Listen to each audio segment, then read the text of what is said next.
This conference will now be recorded. Testosterone cypionate, testosterone enantiate, these are the salts of the testosterone which are having the same action. Androgenic action and the anabolic action is same here. Okay, so 1:1. And then a synthetic androgen is there, methyl testosterone, which is also having the same thing. Okay, here fluoxymisterone is an anabolic steroid. If you see, anabolic action is 2 and the androgenic action is 1 here. Okay, so the anabolic activity is more. Okay, the same way oxymetholone, it is also same, 1:3. Anabolic action is 3 times more than the reproductive action, that is the androgenic action. And then coming to the oxandrolone, nandrolone and diconate, these are also the same thing. Okay, so this is how they have measured the androgenic action and the related this one action. Okay, now coming to the anabolic steroids here. Synthetic androgens, these are the okay, I told you higher anabolic but lower androgenic activity. So what will happen is we are trying to reduce the side effects of the androgenic action here. Okay, so which are the unwanted side effects like virilization, which I have shown you in the previous diagram, where a woman wanted for the weightlifting exercises, she wanted to develop her muscles, but at the same time what happened, she developed the masculine features also when she used the androgenic action. So with the help of these anabolic steroids, we are decreasing that virilizing side effects, but at the same time, we are increasing the action, the protein, muscle growth, everything. Okay. So similar anabolic effect, similar receptors and same androgenic action here. Nandrolone propionate, and it is available as injection durabilin. And another sort of nandrolone is nandrolone decanate, that is an injection decadurolabin, and the other one is the stanozol. Okay, they just differ in the ratio of the androgenic and the anabolic action here. Okay. So where it is used, as I have mentioned, catabolic states like acute illness where there is a severe trauma and also major surgery. What will happen during this acute illness means there will be a severe muscle wasting, because in that acute illness the stress hormone receptors will be much more, and all the whatever the energy is it is used to, it is diverted to for that to counter the stress. Okay, so at the same time like HIV and tuberculosis, all these things, what happens is in the chronic phase of that illness there will be severe muscle wasting. Okay, so in that state we want this catabolic activity. So this, by giving this anabolic steroids, we are decreasing the side effects. At the same time we are increasing this protein muscle growth. Okay, and you have to always give protein intake along with these androgens. Okay, and that is anabolic steroids. Okay, then renal insufficiency, osteoporosis, suboptimal growth in boys. Okay, now what happens in this suboptimal growth in boys? Okay, means the puberty has striken, but what happens is the growth is not there. The puberty changes have come, testosterone is there, but this the maximal growth has not taken place. Still the muscles of the boy is not grown up. So if you are giving these anabolic steroids, the androgenic action will be less, and that growth, that whatever the growth is deficient is there, it will take in place. Okay, anemia, hemolytic and malignancy associated anemia.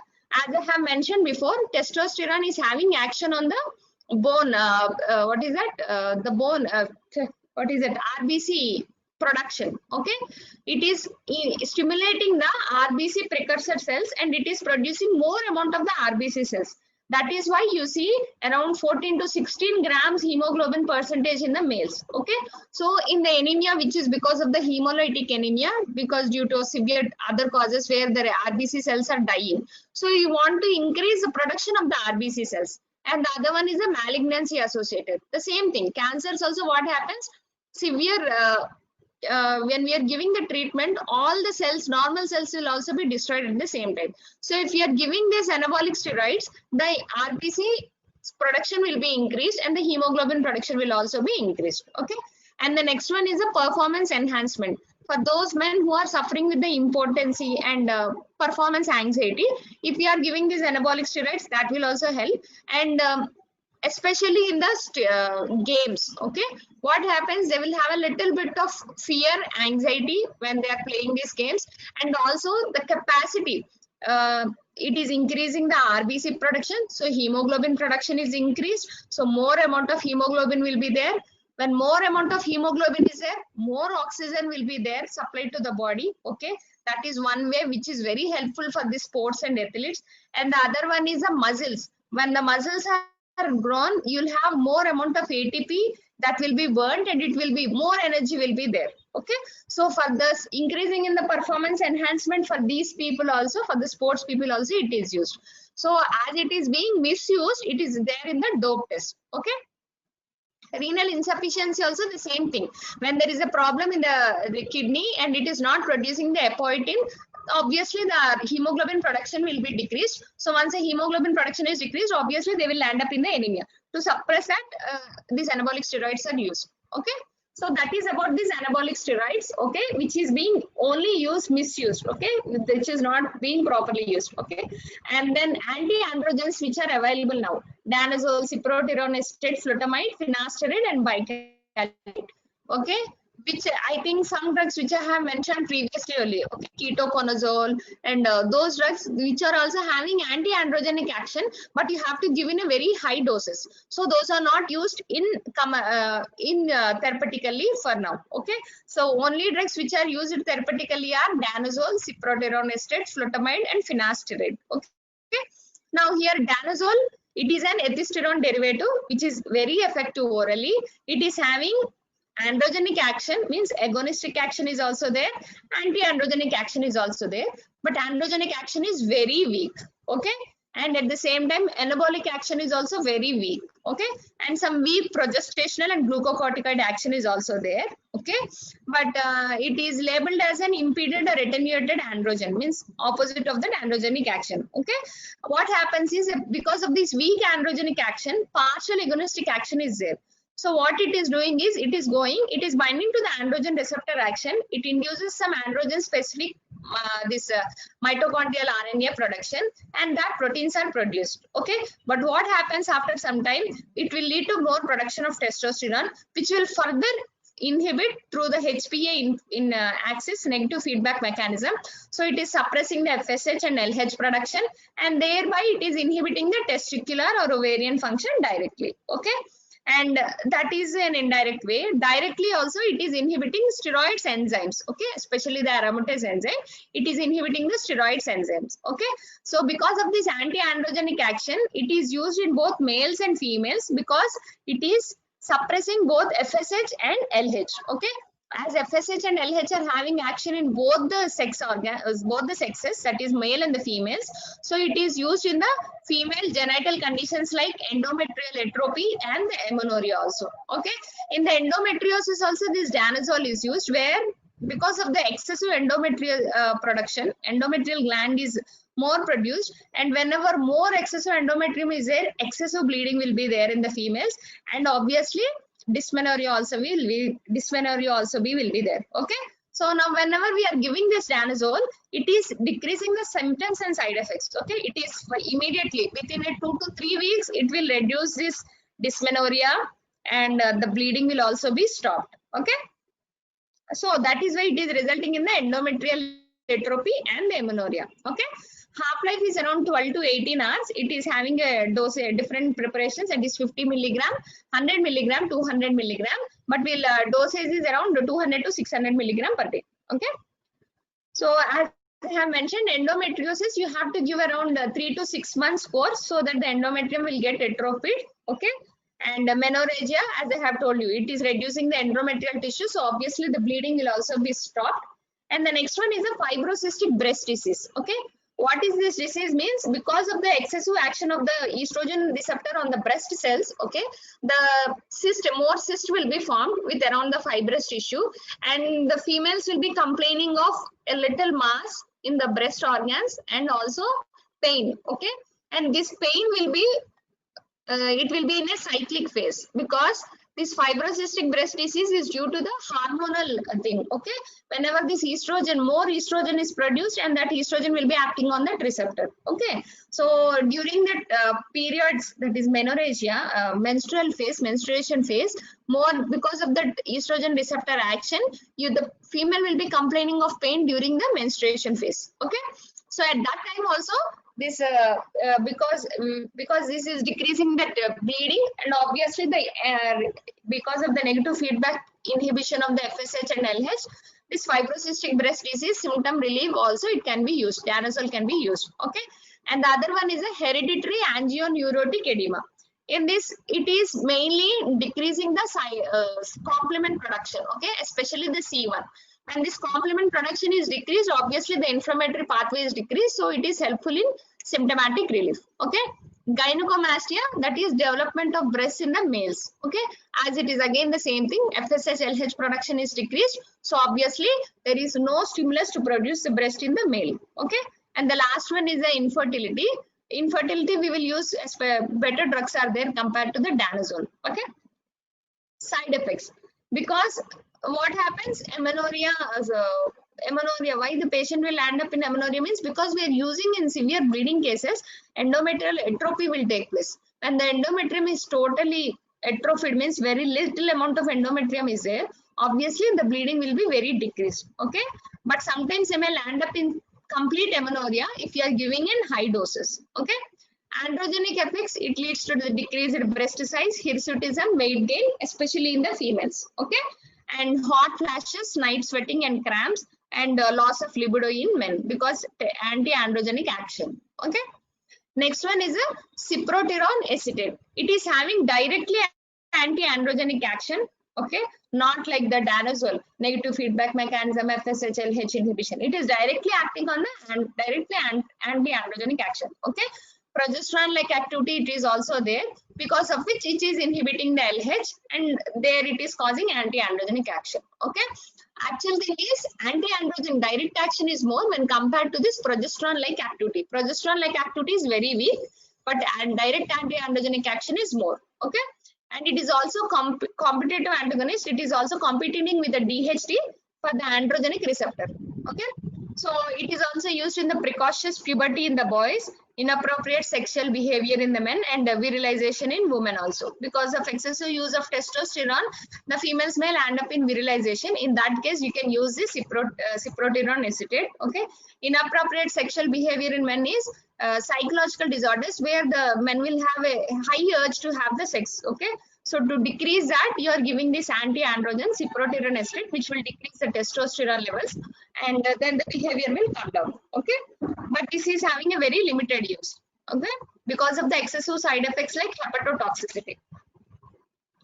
And the next one is a flutamide. Okay, this flutamide, especially it is used for the cancer of the prostate or benign prostatic hypertrophy.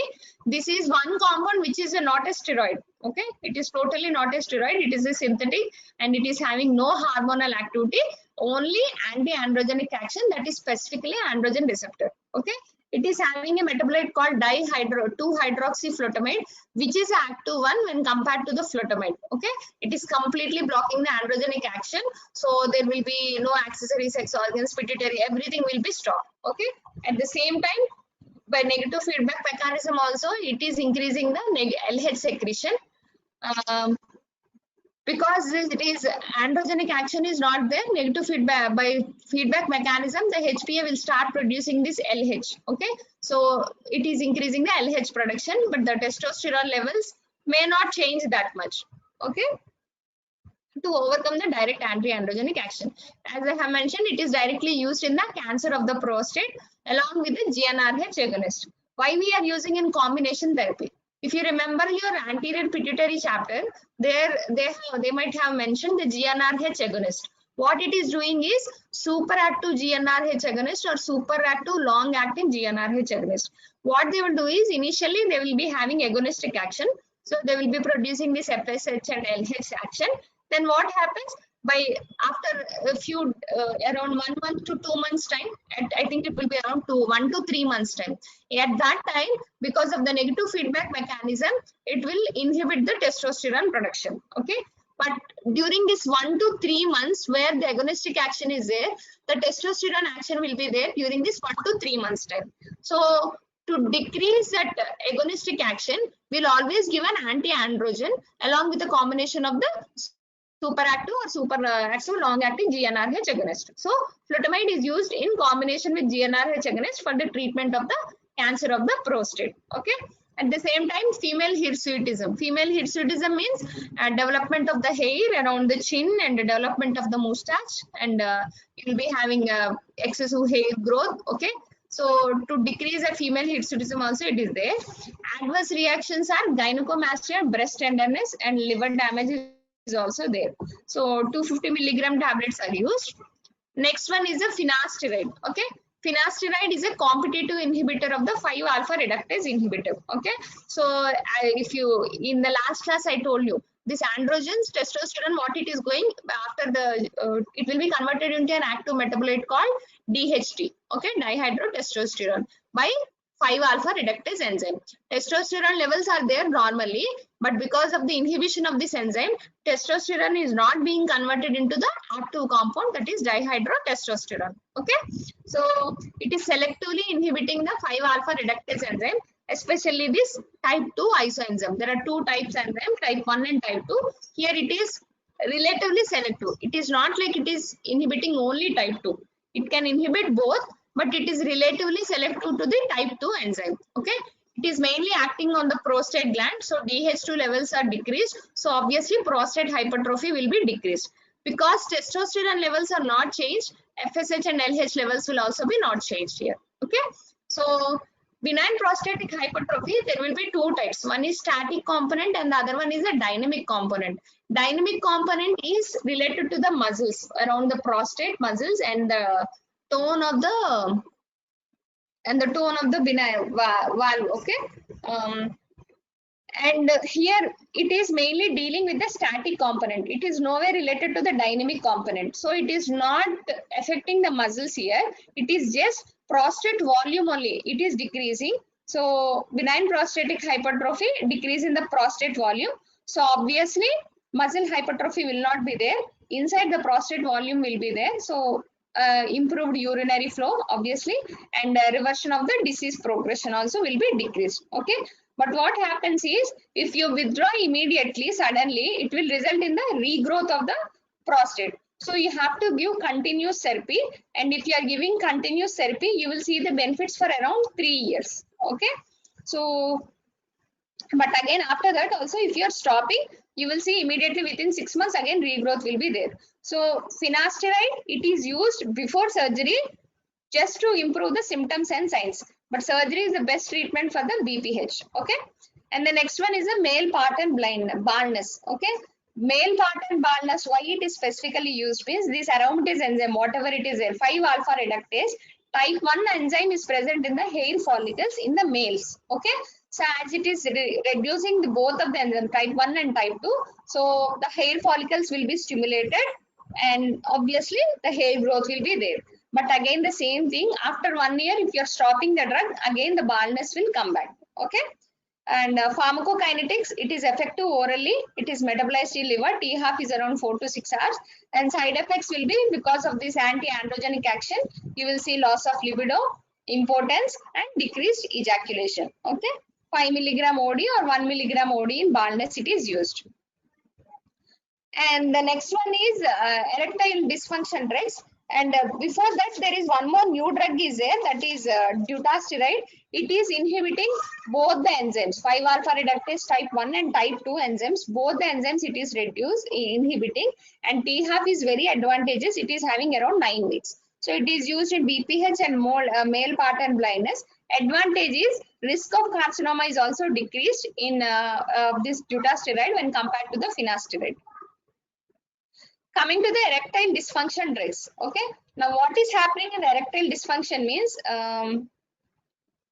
the penis will not be erected during the coitus time. Okay, so what happens normally is see here in this diagram, I don't know how good you can understand, but just see here, whenever the sexual neuron stimulation will be there, the alveolar distension will take place.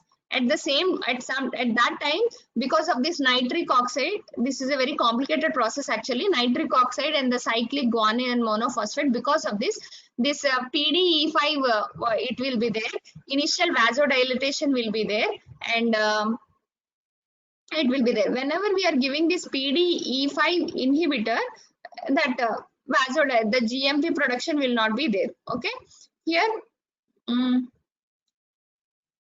in this diagram, in this second diagram, in this the diagram which is to the left, the endothelial cells will be having this nitric oxide. This nitric oxide will be stimulating this guanylate cyclase, which in turn will convert it into cyclic GMP. This cyclic GMP will cause corporeal smooth muscle relaxation. And when this corporeal smooth muscle relaxation takes place, that will lead to erection of the penis. Okay. Now this cyclic GMP, what happens? It will be because of this phosphodiesterase 5 enzyme. It will be converted into the guanine monophosphate and the guanine triphosphate. So the cGMP levels are decreased by this PDE5. So if the person is having erectile dysfunction, we need to increase this cyclic guanine monophosphate. So we are inhibiting this PDE5 enzyme. So the more amount of cyclic GMP will be available, as it is not metabolized to guanine monophosphate and guanine triphosphate. So the erection will be there for a little bit of longer time. Okay. So the examples are sildenafil and tadalafil, which is inhibiting the nitric oxide pathway. Okay. It is acting, as I have mentioned, by cyclic GMP specific PDE5 enzyme, which delay the degradation of the cyclic GMP. So the blood flow to the penis will be regulated, and the prime treatment for erectile dysfunction, even including the diabetes also. Okay. This is what I have mentioned. Okay.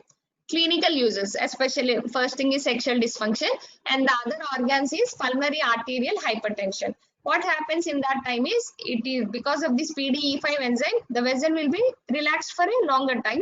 So arterial wall will be relaxed. It leads to decreased pulmonary arterial resistance. Whenever it is relaxed for a longer time, resistance will be decreased and the pressure will be decreased. Workload of the right ventricle will be obviously decreased. And so symptoms of the right-sided heart failure will be decreased, and it is selectively acting on the lungs and penis without inducing vasodilatation in any other area. Okay. Altitude sickness also the same time, because whenever you are going to higher altitudes, vasoconstriction will take place because of the normal regulatory mechanism. Okay. So whenever vasoconstriction will take place, so the blood flow will be diverted to the more important organs and the capillaries will be vasoconstricted. So that is why you will see the tips of your fingers and the tips of your legs whenever you are going to higher altitudes, it will become blue because less blood supply will be there to that organs, and good amount of oxygen supply will be going to the important organs like heart, liver, brain, everything. Okay. Because of this sildenafil, what happens if you are taking this sildenafil, vasodilatation will be there, and you will see this, it prevents that. Okay. Adverse effects because of the vasodilatation, obviously coronary vasodilatation and cerebral vasodilatation, you will have this headache, you will see more amount of blood supply to all organs, so your face will be flushed up. Okay. More red, pink cheeks you will be seeing, and dyspepsia, that is because the regulation of the production of the pepsin enzyme and the stomach enzymes, it will be not regulated. Okay. And because vasodilatation is there, obviously nasal congestion will take place and impaired vision. Okay. Including photophobia and blurred vision. Okay. These are the most common adverse effects you will see. But rare, what happens is priapism, that is what happens is continuous constriction, so it will lead to priapism, and whenever vasodilatation will be there for a longer time, the patient may end up in severe hypotension, sometimes myocardial infarction. Okay, that is T-type myocardial infarction will be there, and ventricular arrhythmias, stroke, increased intraocular pressure, and sudden hearing loss. This is all because of this excessive vasodilatation. So contraindications where you cannot give this erectile. Already if you are giving a nitric oxide and if you are giving this erectile dysfunction, the vasodilatation will be there for a longer time. That is also not good because vasoconstriction, that will maintain the blood pressure to the different organs. So if you are giving both nitric oxide and another erectile, PDE5 inhibitor, obviously that it will cause severe hypotension. Okay. And also in recent stroke or heart attack, or in men whom sexual intercourse is inadvisable due to cardiovascular risk factors, in those conditions also you can't give. Hypotension, if it is there, means it is completely contraindicated. And severe hepatic renal function impairment, if the liver is damaged and if the kidney is damaged, and if you are giving vasodilatation, the pressure to those, pressure means the pressure is not there to pump the blood to those organs. Okay, so then it will lead to, the impairment will lead to further, it will be aggravated. and some hereditary neurogenetic disorders like retinal disorders and retinal phosphodiastasis. Okay, so this is about this androgenic action. Okay, in this anabolic steroids is very, very important, and also the drugs for the erectile dysfunction, you have to know how it is acting, the mechanism of action, it is very important. And anti-androgens, where it is used and how it is used. Okay.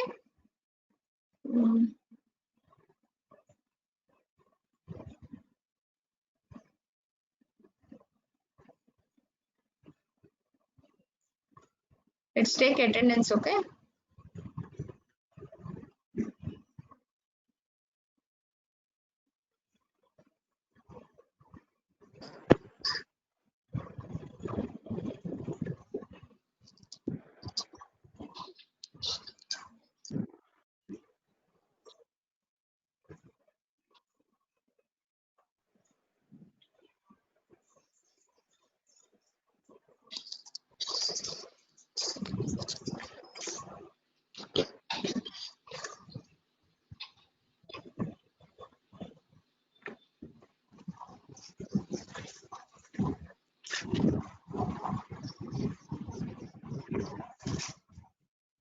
Okay, roll number 1. Present, ma'am. Hey, you have been absent continuously for my past 3 classes. What happened to you? All well? Yes, ma'am. DS problem, ma'am. Okay, okay. Roll number 2. Roll number 2 present, ma'am. 3, Roll number 3 present, ma'am. 4. Roll number 4. Absent. 5. 5 present, ma'am. Roll number 6 present, ma'am. 7. 7 present, ma'am. 8. 8 present, ma'am. 9. 9 present, ma'am. 10. Roll number 10 present, ma'am. 11.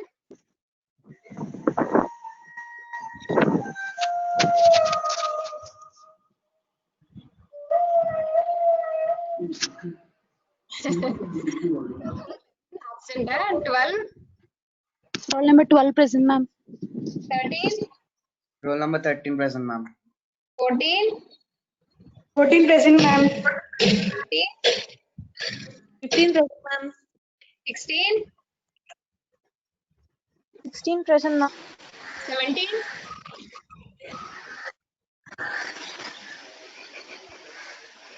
18. 18 present, ma'am. 17 present, ma'am. Okay. 19. 19 present, ma'am. 20. 20 present, ma'am. 21. 21 present, ma'am. 22.